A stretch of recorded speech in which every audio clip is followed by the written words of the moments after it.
Welcome to Practicing Life Podcast. I'm your host, Ashley Pitzer. And guess what? It's just the two of us today. Just the two of us. We can make it if we try. Anyway, not a singer. So I have had probably 10 authors in a row on my podcast lately. And I really appreciate all of you for reaching out and letting me know how much you enjoy it and things that you've learned about it, and also reaching out to the authors, because every one of these authors, they're putting their heart and soul into this for you to make a difference for you. So today, what we are going to talk about is the difference between coaching, counseling, and consulting. And I get this a lot. And this past weekend, when I was doing some training, one of the things that I heard from a participant was that they had gone to various different coaches in the past, and they didn't feel like they got their value. They didn't feel like they got their money's worth. And so they were wanting to get certified to be a coach to be able to help themselves. And if you haven't heard this before, when you get into coaching or even being a counselor or a therapist, you are always your first client. So a lot of people that get into personal development are because they are themselves working on their inner issues and overcoming obstacles. And so I will definitely tell you from my own personal experience, this is true. This is one of the things that led me down to this path, but this is also why I can help you guys so much. So let's dive in. I'm going to start off with coaching. So as I was talking to this person in the training situation, it's a good thing to ask these questions and to know this information, because all three of these methods get you different outcomes, various outcomes, and they all have their place. And it's really about what's right for you. So starting off, I'm not telling you what to do or what is right for you. That is a personal choice, and it all matters on where you're going in your life and what you need. And so from a coaching standpoint, one of the things that I liked about coaching, but I was also confused about coaching when I got into it, was my first experience was disappointment. I had hired a coach to help me with my relationship with my husband, and I really thought that there was going to be more, like, I don't know, hand holding, that might be the appropriate word. I thought there was going to be more direction and guidance. And so my initial reaction to coaching was like, I wasn't getting my value. So I can completely relate to what this person was saying at the training that we went to this weekend. Now, obviously, I liked something about it because I kept going on this path and hiring other types of coaches and other coaches that specialize in different things to be able to help me. And one of the things I really liked about coaching is they help you with the here, the now, and going forward. So this really worked for me because I am a really positive future thinker. I like to just solve the problem and go forward. I don't want to circle around and talk and talk and talk about an issue and, just kind of rehash it out all the time. I don't want to live in negative emotions. I want to acknowledge them and let that emotion move through me and then move on and then do something differently the next time. And that's what coaching is really, really good about. So coaches, what they do is they empower you to be your own solution. And they guide you to help you find the right answers for you. Because again, there's not a one size fits all answer in coaching. In fact, a really, really good coach is not going to tell you what's right and wrong, because that's really reflective of your model of reality and what you've personally experienced. So this is very much a relationship. You and your coach are going through a discovery process, and the coach isn't there to give you advice or to tell you what to do. They are there to ask you questions, to cause you to think. This is the number one thing that I personally believe in as a coach. So if you were to hire me, and when you hire me, you will see that I'm asking you all sorts of questions, because these questions are going to make you think about something in a different light. Also, asking questions empowers you. And so I love empowering people. So you will find that most coaches' job is to listen. And there is that discovery process where they're hearing what you're saying and they're reflecting back to you what you're saying and maybe sharing a different perspective or giving you a different light. But most of it is coming from you. And when you work with a coach for a long period of time, they're looking at you kind of like if you've ever, this applies to me. So maybe it doesn't make sense to you, but when you go to a doctor, usually their specialists are focused on like one area, and even pediatric doctors or your overall family health doctor, they might look at you kind of from an overall scale. But then there's a type of doctor that's called a developmental doctor, and what they're doing is they're looking at every doctor and what they're treating and looking at your whole like holistic being. And that's what a really good life coach is going to do. So they're going to look at you over the course of time that you are working with you and pull in things, and they're going to notice your patterns, and they're going to bring it to your attention when you're self-sabotaging or you're repeating the same pattern that you know doesn't work for you. And if they're someone like me, like when you work with me, I'm going to show you your strategies, what strategies work for you, what strategies don't work with you. So it's very much a discovery process. And together with your coach, you're often creating a plan for what you want maybe the next 60 days to look like, or 30 days, or even the next week. And so your focus is on the present and you're dealing with the future. And it's really about taking you to where you are right now to where you want to be. So some of the downsides of coaching. Well, one of the biggest one is that there's not a regulation for coaches. So although there are organizations that coaches can go to, for instance, one of the largest ones is the International Coaching Federation. It's IFC. So this organization has a set of standards that a coach must meet and also have ethics. And so you may find coaches that have this type of certification. But what I'm really telling you is that from like the United States and the government perspective, it's not regulated. So someone can go in and be a coach without any certifications at all. They also could be certified through different organizations that maybe aren't nationally recognized. So there's a lot of variances out there, and that's something to check in. Now, me personally, I am not certified with the International Coach Federation. What I am certified with is for the hypnotism, the National Guild of Hypnotism.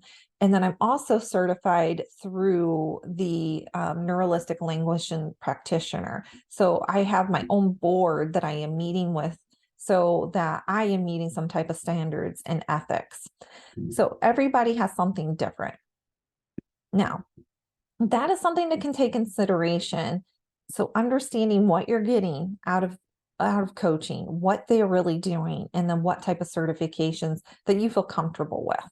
So that's coaching. Let's move on to counseling. So most people are familiar with this, and I'm grouping counseling with all sorts of things like your psychoanalyst, therapist, your talk therapy, all of this, like whether it's kind of a client service counseling. So I'm grouping all of this together. And so one of the things about this industry is that they are licensed. They go to a particular school. Every school meets the same standard, right? And each type of certification, whatever license that they get, has a different amount of time that they must go to school for, as well as practicing hours before they can be licensed. So you are getting that. And what this type of counseling does is they look at your past and they help you find closure and healing to things that are in the past. They may suggest or give you ideas to help you along the way going forward, but they primarily deal with what you've already experienced. And, one of the things is they may offer you, like a coach, they may offer you perspective, they may offer you homework assignments, they may give you little things to encourage you on the way. Like I remember when my husband and we went to a marriage counselor, they had 20 different types of dates that you can go on to. So that's kind of similar to coaching, because a lot of times in coaching, you have like homework to help you process things or to apply things or integrate what you really want to achieve. So counseling has that option too. Not every counselor does things the same way. So same with coaches. Now, with them, because they go through this licensing processes, they are able to legitimately treat trauma. And they also are able to treat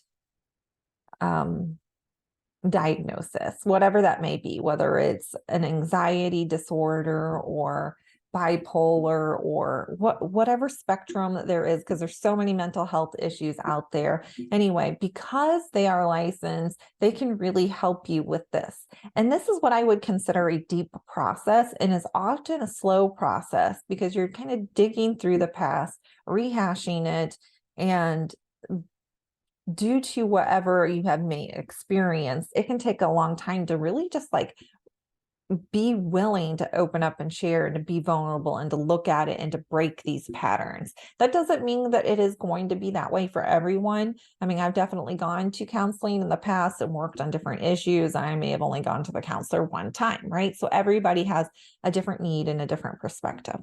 Now, consultants. This is kind of what I thought going into coaching I was getting. So I'm going to pull in consultants here. Consultants tell you what to do. That is it. They use their experience and their background and their knowledge, and they give you suggestions or directly tell you what to do based on their knowledge. So you're paying for solutions with them. You've got a problem, they're there to give you solutions. And this is really, really great because for a lot of us, we may not know what to do. And like some ways, like we have book coaches, right? Since I'm a fantasy author, I'm going to give this.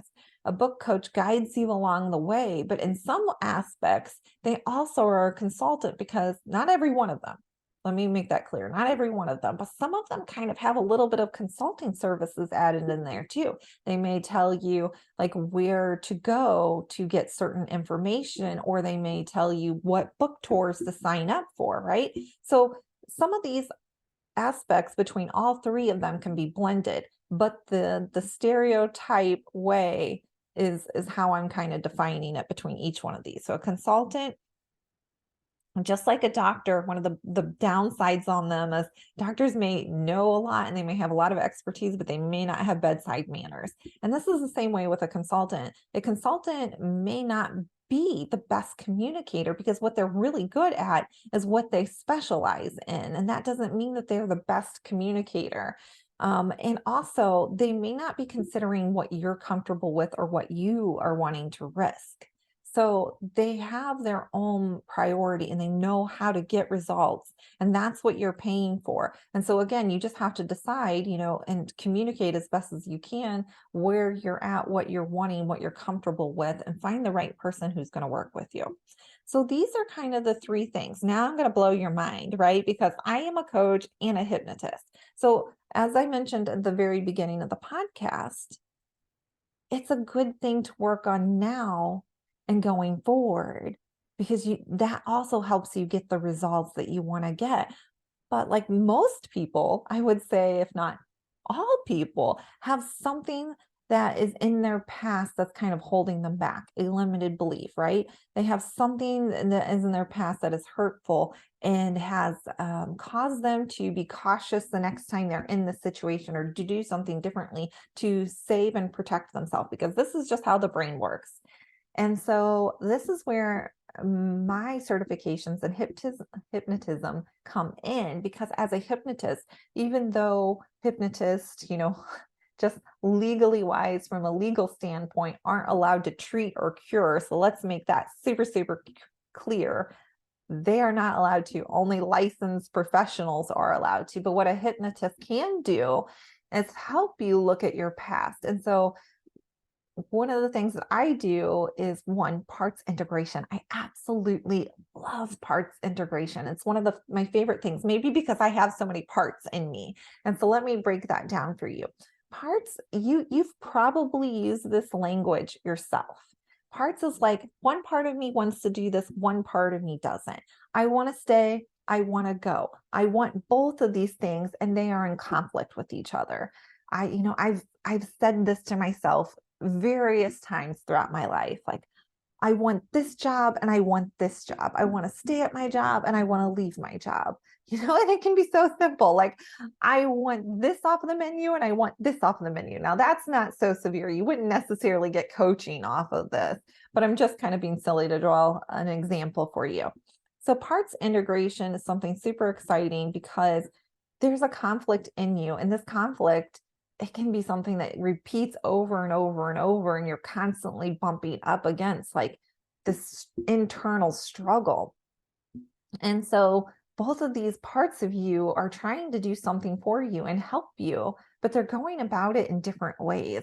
And what I get to do, and through like my NLP training as well as through hypnotism, is combine these two parts so that you have alignment with each other and you have some peace over the situation. But what I do when I'm hypnotizing somebody is I will do timeline therapies. So we'll go back and we'll look at a past without actually rehashing it or living it, but give you the solutions that you need or the tools that you need to be able to kind of heal in that situation. And this isn't like a 15-year process like it can be in some of the traditional counseling options. This is like a one session. Maybe you're talking about it for 10 minutes. Maybe you're talking about for 20. Sometimes you're only talking about it for 2 minutes, and you manage to get the mind shift that you need to be able to move forward. And so this is one of the things that I love about what I do and how I'm able to help, because I am a coach who can help you with the now and the present, but because I'm also a certified hypnotist, I can also help you with your past. So I hope this is giving you clarity. That was my intention for you today, to understand kind of what you want, what you're paying for, what you need. And again, it's a good thing to consider these options and know what's right for you. And I know you're wondering, how do you work with Ashley? Well, I'm going to tell you. One, you can DM me on my socials. I also have a phone number you can call out and reach, and you can schedule a 30-minute discovery call, see what services I offer, how to work with me. I am your woman. One of the things I really, really love is helping people with what I consider a midlife crisis. And let me give you a little clarity about this, because I've had people tell me, I feel like I went through a midlife crisis. And I've had people tell me, you can't go through a midlife crisis. You're not that old yet. Okay, let me just prove that, because one, I have no idea. I cannot predict the future. I have no idea how long I'm going to live, and tomorrow is not guaranteed. Two, like,